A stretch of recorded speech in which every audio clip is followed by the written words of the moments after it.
வணக்கம் நண்பர்களே. TET pass பண்ணி வச்சிருக்கிற அனைத்து நண்பர்களுக்கும் என்னுடைய மகிழ்ச்சியையும் வாழ்த்துக்களையும் தெரிவித்துக் கொள்கிறேன். அரசு பணி கிடைக்க என்னுடைய வாழ்த்துக்கள். ஏன்னா அப்படின்னு சொன்னால், தொலைக்காட்சிகளில் சற்று ஒரு 1/4 மணி நேரத்துக்கு முன்னாடி செய்தி ஓடிட்டு இருந்தது.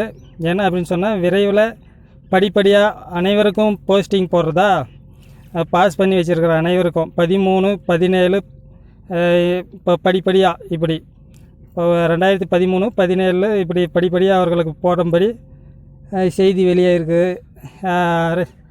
அரசு மும்முரமாக ஈடுபட்டு வருவதாகவும் செய்திகள் வெளிவந்துள்ளன. விரைந்து இந்த மாத இறுதிக்குள்ளே அதுவும் அட்டவணை வெளிவரதாகவும் செய்திகள் ஓட்டிக்கிட்டு இருக்குது. அதுக்கான தகவலாக தான் நான் இப்போ உங்கள்கிட்ட சொல்கிறதுக்காக இந்த வீடியோ போடுறேன். சரிங்களா? தொடர்ந்து கவனித்து கொண்டு இருங்க. அதே சமயம் படிச்சிட்ருங்க. என்ன அடிப்படையில் எப்படி போடுறாங்கன்றது தெரியல. 2013, 17 பாஸ் பண்ணவங்களுக்கு, 19 பாஸ் பண்ணவங்களுக்கு படிப்படியாக போடுறோன்னா மார்க் பேஸ் பண்ணி போடுறாங்களா, இல்லை சீனியாரிட்டி வச்சு போடுறாங்களா, என்ன முறைன்றது தெரியல. பொறுத்திருந்து பார்ப்போம். வெகு சில நாட்கள் தான் இருக்குது. இந்த மாத இறுதி, இன்றைக்கி தேதி 21 ஆயிடுச்சு. எப்படி பணி வழங்க போகிறாங்கன்றது தெரியல. அரசு என்ன முடிவு எடுத்துருக்குதுன்னு தெரியல. முதல்வர் தேர்தல் பிரச்சாரத்தில் தீவிரமாக இறங்கிட்டுருக்காரு.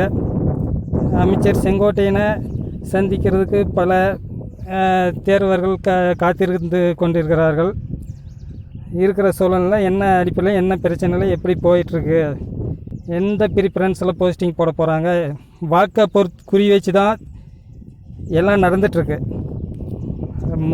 எல்லாருக்கும் பணி வழங்க போகிறாங்கன்னா எந்த அடிப்படையில் கலந்து பணி வழங்க போகிறாங்கன்றது தெரியல நண்பர்களே. வெகு விரைவில் அதற்கான தகவலும் கிடைக்கும். நன்றி நண்பர்களே. நம்ம சேனலை சப்ஸ்கிரைப் பண்ணிக்கோங்க. மறக்காமல் ஷேர் பண்ணுங்கள் ஃபேஸ்புக்கு, வாட்ஸ்அப்பில். சரிங்களா? தேங்க்யூ.